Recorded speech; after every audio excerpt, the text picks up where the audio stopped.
Today we're going to make some lime pie meringues, and these are really nice to make. I like to have them around the house. They're full of flavor, low in fat, low in calories, and a little crispy texture. Now I showed you when I made my mayonnaise that I like to reserve the egg whites that I have left over from that recipe to use for my meringue cookies. So here you go. Here's how I'm going to make them. Now I'm going to use 3 egg whites for this because I happen to have 3 egg whites. If you have 2 egg whites, just reduce everything a little bit here. I think the general rule of thumb is to use about a 1/4 cup of granulated sugar per egg white. I do use a little less sugar though, so I don't like mine too sweet, and I like to add a little more flavor, which you'll see here in just a minute. So let's go ahead and get our egg whites going. We're going to mix these at about medium low, and you want to make sure that your bowl is nice and clean, free of oil. Make sure your egg whites do not have any yolk in them whatsoever. If they do, this won't work. So make sure to discard any egg whites that have your yolk still in it, okay?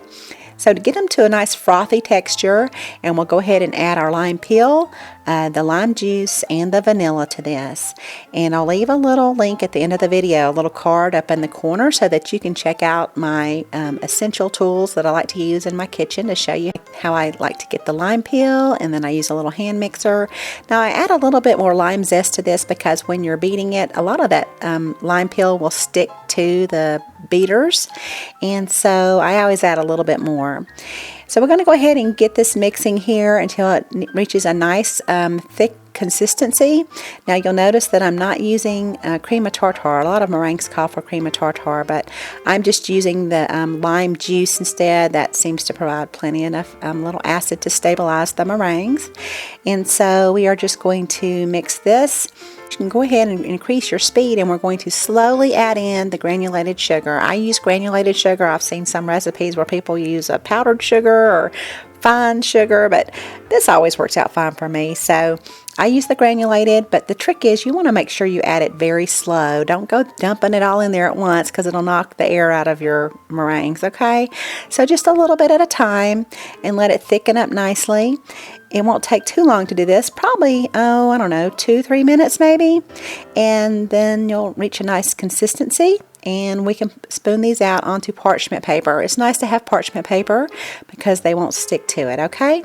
So let's go ahead. I'm just going to do this very simple, kind of rough, and we are going to just spoon them out like this.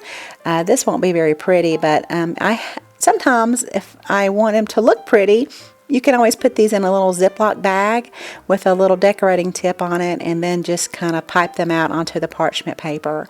And you know, you can always play with all the flavors on here too.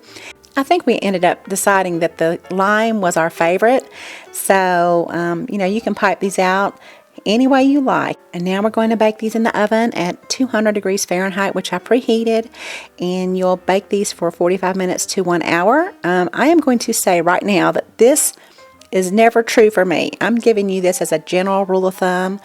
My meringues turn out different a lot of the times, especially if it's raining. So that's something you're going to have to just kind of look at your oven and the humidity in your house to decide how long you need to cook these, okay? I don't like mine cream colored. I like mine white. So I just bake them at 200 degrees Fahrenheit, and I let them go for a long time. And a lot of times I'll just leave them in the oven overnight, and then I'll pull them out in the morning. That just kind of lets them dry out nice. If they're sticky or chewy at all, they're not done. You'll need to go ahead and continue to cook them at a low temperature until they're nice and crispy. Okay, so that's something that you're just going to have to look at yours. I make these all the time, and I'd say still about 1 out of every 10 turns out chewy unless I cook it longer. So it just depends on the environment you're cooking it in. So you want them to be nice and crispy. Here's my son giving them a little crunch test for you there. And you can just store these in an airtight container, and they'll last at least a day because everyone eats them in the house. They're usually gone very quick, but I think they'll last for about 5 days in your airtight container, okay?